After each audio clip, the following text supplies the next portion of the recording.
Dreams are so powerful. Don't underestimate them. They either make you or break you, keep you up at night with excitement or disappointment thinking about what might have been.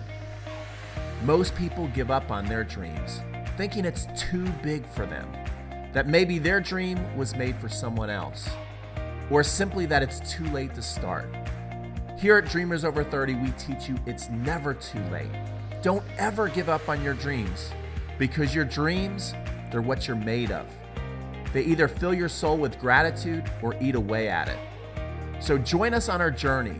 I promise you each and every episode you're going to learn something new and be one step closer to your dreams coming true. On today's episode of Dreamers Over 30, we're going to show you just how fast an idea can catch fire. Today we interview Matt Bradshaw from Coffee Break Tennis. Now Matt started his Coffee Break Tennis YouTube channel just a couple months ago. It's already closing in on 5,000 subscribers and he has super engaged followers, routinely getting hundreds of comments and hundreds of likes on each video.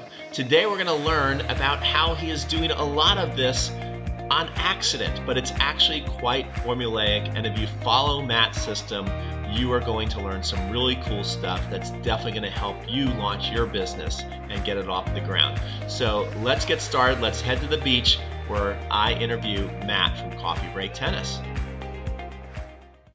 Welcome to the very first episode of Dreamers Over 30, where we interview ordinary people doing extraordinary things, living their dreams, living their passion. My name is Peter Freeman, and I'm here with the world famous Matt Bradshaw from Coffee Break Tennis. Matt, how you doing? I'm great. Like you said, I'm just an ordinary guy. Just an ordinary guy. Doing an extraordinary thing on YouTube. Thank you to YouTube. Thank you, YouTube. Yeah, it's a wonderful platform. Look at that. Look where we are, Matt. Matt and I are actually business partner and friends. We run an online tennis instruction channel called Crunch Time Coaching. We're out here in the beautiful Bahamas. Did you ever think that tennis would bring you here? Yeah, I know a lot of people tennis people are probably watching this, but yesterday we get to hit on a grass court. It's like the holy grail of tennis. Wimbledon is on grass. It's very rare. Only like rich people have grass courts, you know, and maybe billionaires have them in their backyard occasionally. For us to be here in the Bahamas, playing on a grass court, here on a work trip to teach tennis. Yeah. If you would have told me this 10 years ago, I would have never believed you. Yeah. So it's like a dream come true. It's awesome. Dreamers Over 30. Well, I'm almost 32 now, and I'm definitely living a dream. You're living the dream. It's very wonderful. And tell people about Coffee Break Tennis. It is the fastest growing talk show on the internet, tennis talk show on the internet. Tennis talk show, yeah, we got to say that. But yeah, okay, so I started it last year on your channel. But, that's right. You know, if people don't know us, we do a tennis instruction channel called Crunch Time Coaching. Pete started it. I came on board, a couple years later. Yep. Then I started doing a talk show about tennis. Not sure what people would think of it.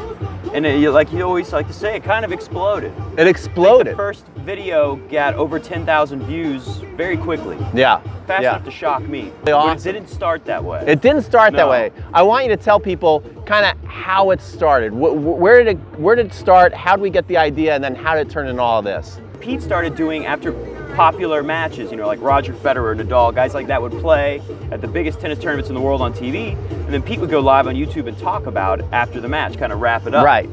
And we noticed that a lot of people started watching this.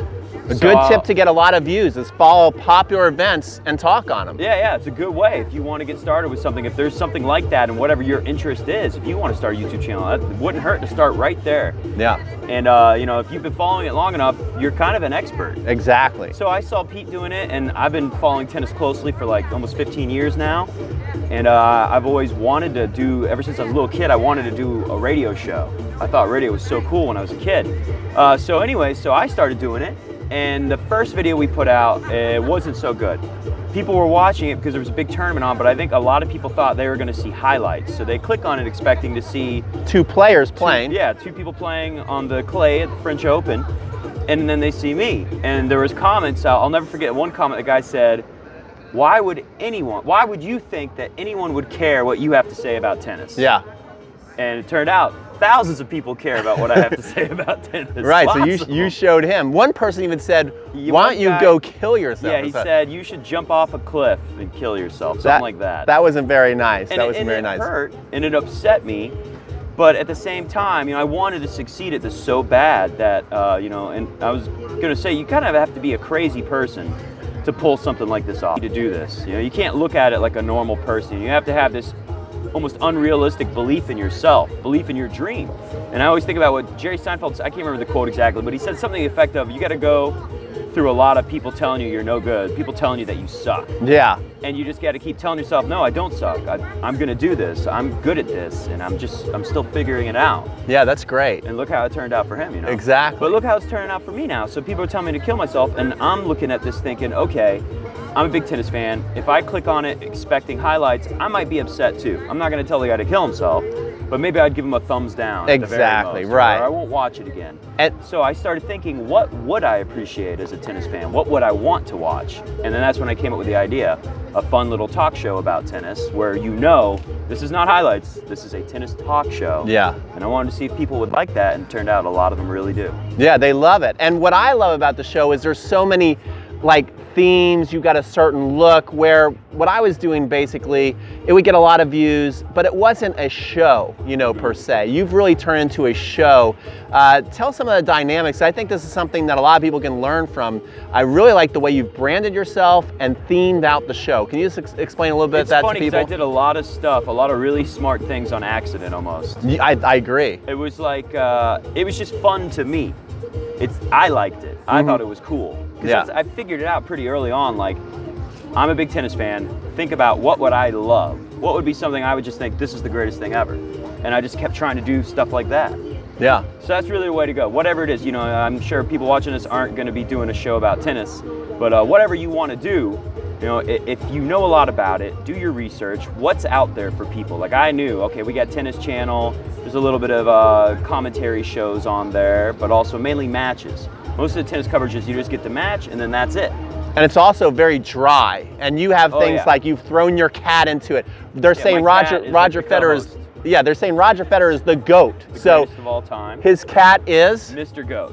So his real name is Oates, Otis. So I always call him Mr. Oates. And I said, I'm just calling him Mr. GOAT. Yeah. And that worked out. People loved that. And people look for it. The cat was just every now and then the cat was there, but I saw so many comments. By the way, if you want advice on starting a YouTube channel, when you're lucky enough to get comments, I'm very fortunate to get hundreds of comments every video.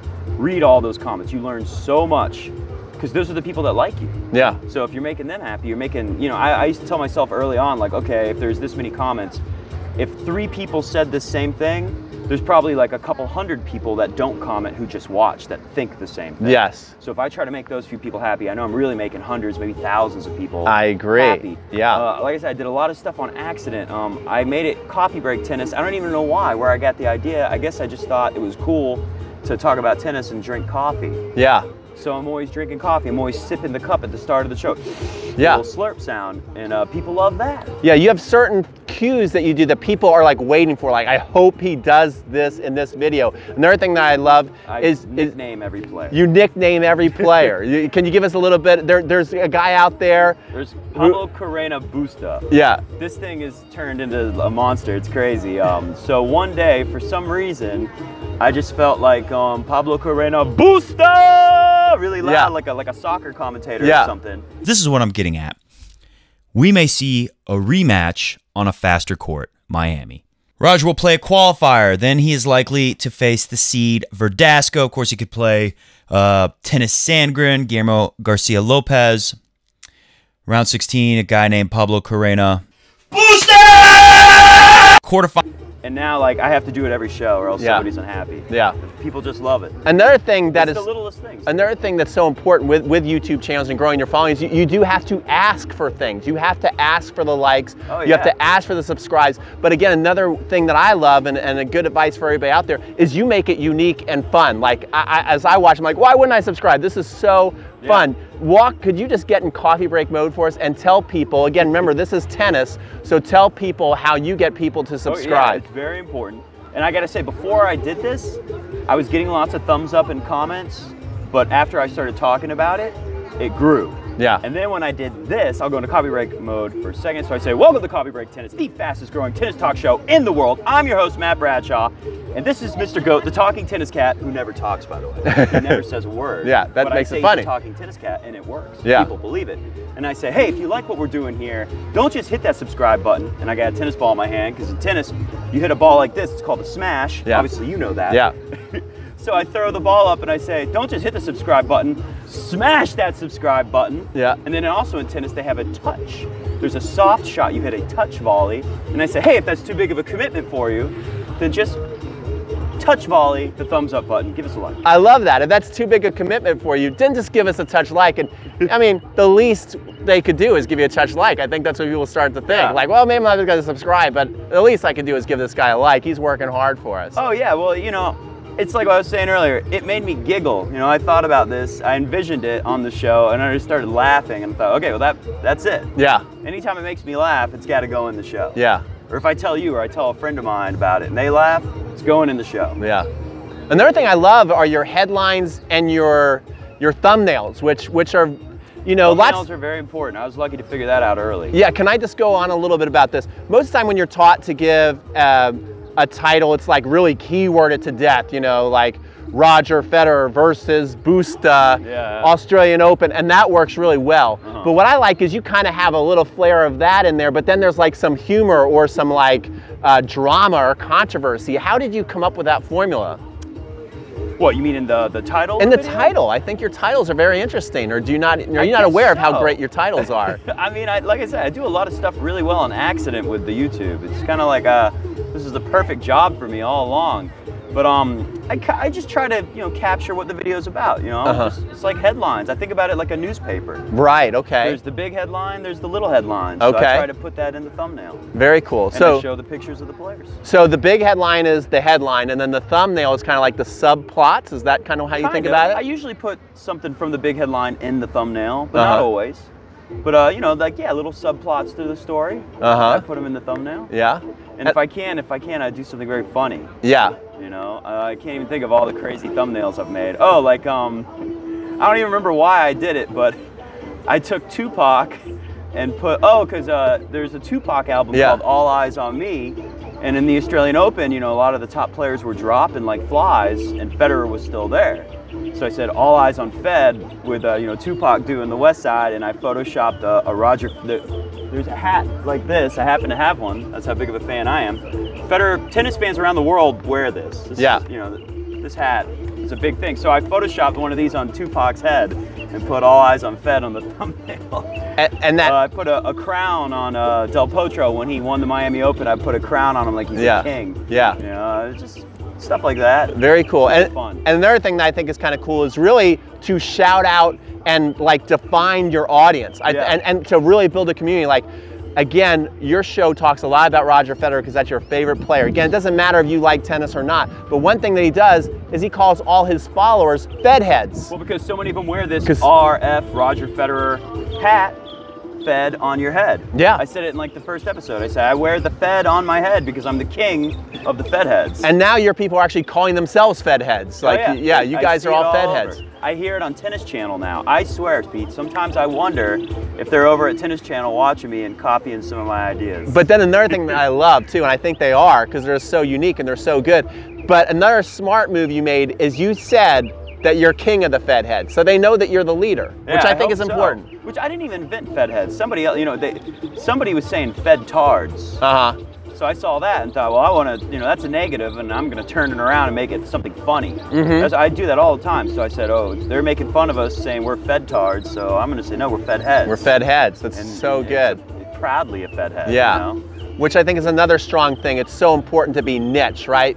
We're talking about tennis, and then Matt went super niche with Federer, but also Federer is super popular. So something to really rally around.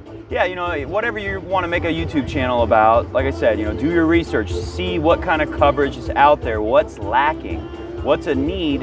You hear that all the time with business advice. You know, you want to start a business? Well, find a thing that's going to make people's lives easier. Yeah. Right? Yeah. So I just thought, what's a thing that's going to, you know, make it easier for tennis fans to get all their tennis news in and have fun, have more fun. As you said, tennis coverage is very dry. Yeah. I mean, come on. It is very dry. There's enough people that think tennis is boring around the world. Yeah.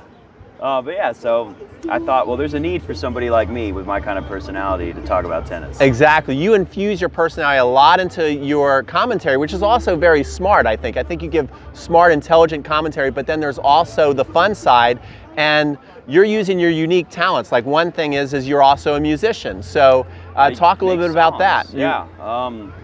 Every time Federer would win a big tournament, I would make a song about it. Usually I would take like a popular song and redo it. Like, what did I say? Believers. Yeah, now I'm a believer. When Tommy Hosby fed, most fans were terrified. Yes, they were. They came up brave fat head to save the day. And the fans had hope. Oh, thank you. Thanks to Mr. Goat. So soft. The coffee tennis guy said it would be okay. Now Roger's got 19. We're all believers. Roger couldn't play. Vamos! Fat heads don't mind. Joker needs a break. Vern needs one too. You gotta do what you've got to do. Your Roger taught us that too. Come on, Mr. Goat. Hit that tambourine.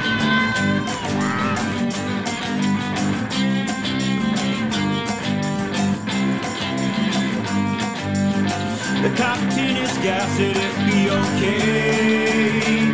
Roger's got 19. We're all believers. Roger couldn't play. Hey! Yeah, we don't mind. No. I said 1, 2, 3, 4. 1, 2, 3, 4, 5, 6, 7, 8. Yeah. Oh, thank you very much. No problem. All right, now hit the real music. What was another one I did?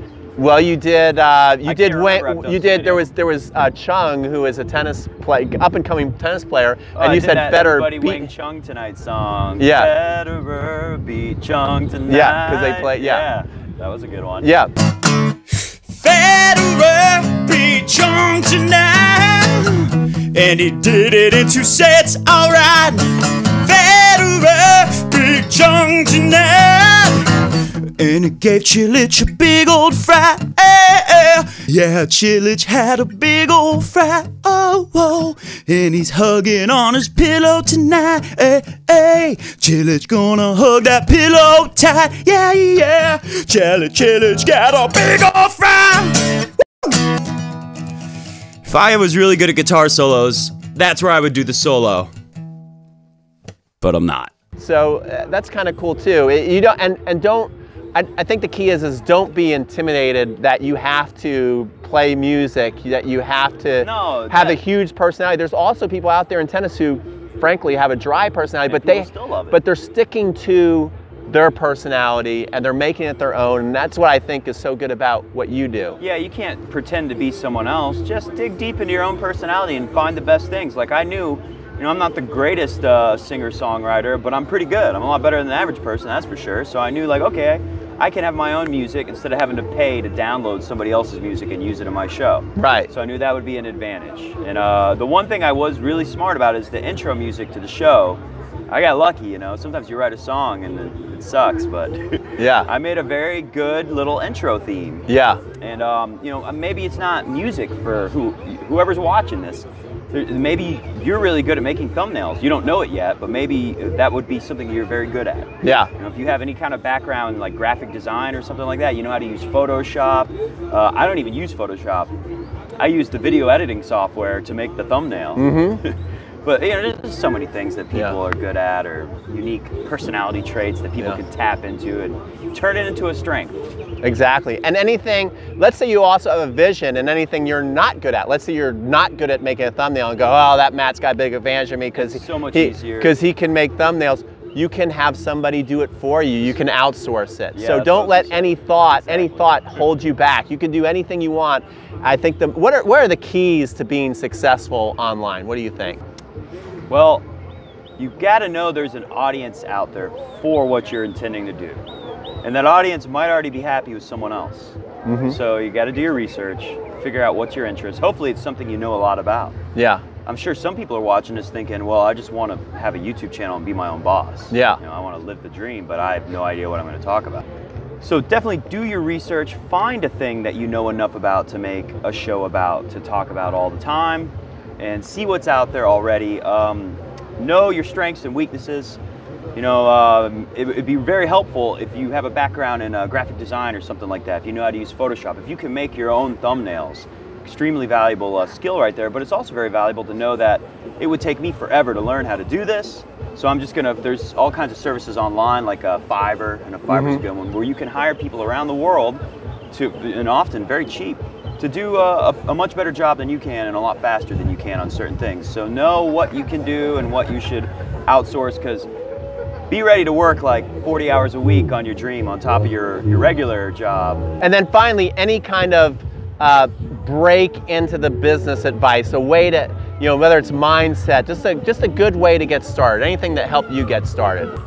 Just do it. Oh man, don't sit around. Do you have a shirt that says just do it? I got a shirt that says just God. do it. That wasn't planned. No, really though, just do it. Like the longer you spend thinking about it, worrying about it, oh, I don't know what to do, I don't know what I'm good at, I don't know exactly. It's always the worst when you're close. Yeah. You know what I mean? You have the idea, but you're just not quite sure exactly how to do it. Just start doing it. I'm sure there's a lot of people out there, I've seen it before, where they make videos forever that get like 1 view. Yeah. You know, like your mom watched. That's it. Yeah. But eventually they hit it. Yeah. You just got to keep plugging away. And a lot of times it's good to just make something that sucks and keep doing it until you learn how to make it good. I don't think I would have done this if I didn't know you, if I didn't see what you were doing up close, if I didn't get encouragement from you, like, oh, you should try it too, Matt, you can come on my channel. Not everyone's going to be nice enough to say, oh yeah, come on to my channel. But yeah, if you know anyone who's doing anything like this, even if it's not a topic you want to do, like just help them out. Ask if I can just watch. Can I help? Can I be a part of it somehow? Because like I said, I don't think I would have done this if I hadn't had the experience working on this kind of stuff with you for a little while. Yeah, so how long was I helping you with Crunch Time before I thought to do this? Probably about a year or so. Yeah. And then we came up with that idea to piggyback on matches, and then you came up with that brilliant idea of coffee break tennis. Yeah, I took a good idea and I made it more unique, a little bit, I guess we could say a little better. A lot better. I made it into a show. Yeah, exactly. So yeah, I would say that's big advice. If you know anyone who's doing this kind of thing, get involved. And you know, it might be hard to find someone in your niche. Like my dad used to make fun of me and say, Matt, why do you care so much about tennis? You know, nobody cares about tennis. He'd say, you could fit all the tennis fans around the world into a thimble and still have room for the Chinese army. Yeah. I love that line. And that's huge. And what I loved is you said when you're going out into your community all day, where you live, you're not seeing the tennis people, but online you've got a whole sea of people out there. I talk to so many people on a daily basis about tennis now. So many people send me little private messages on Twitter and Instagram, and they say things, you know, really nice stuff like, I love what you're doing, it's great, keep it up. Like, they'll encourage you. You know, things will get hard when you work on this. Like I said, it might be like a full-time job on top of your normal life, but there's gonna be people out there that really love what you're doing, and when you see that, feed off of that energy, because that's gonna help you go a long way. Exactly, exactly. So I hope you enjoyed our first episode. The way I'd like to end it is I wanna know what your dream is. We wanna help you. Please comment below. We would love to know what kind of ideas people have out there. Yeah, love to know what your dream is, and if there's something you're struggling with getting started, we are gonna be the channel where dreamers come to dream, learn, and get started and succeed. Yeah, so, succeed. That's the important part there. Yeah, and you can do it. Yeah, and just do it. Like Pete, I can't believe Pete has a freaking Just Do It shirt on. Oh, this ain't by accident, Matt. That's my last piece of advice. It's so easy to just get stuck thinking too much, just thinking, overthinking. How am I gonna do this? I have an idea, but is it good enough? I'm not sure. How? Just start making videos. Start making videos. If only your mom watches, that's okay, because eventually you might have a lot of people watching. Yeah. You know what? Be surprised. I scratched that. You probably shouldn't make your first video unless you can come to the Bahamas with this background. Otherwise, you're wasting your time. No, we're just kidding. And, you know, it's funny. One of my first videos, I remember you even got on to me about it because it was ugly looking on your channel.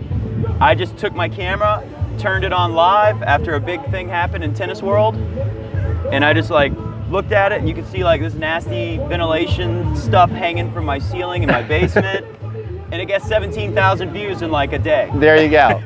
So just do it. Just do it, and we'll see you on our next episode of Dreamers Over 30. When we talk to Bill Gates. Thanks for watching today's episode. I truly hope you enjoyed it and learned a thing or two. Please help me out by subscribing because I'm on a mission to help passionate dreamers just like you make their dreams come true. We'll see you on the next episode, and thanks again for watching.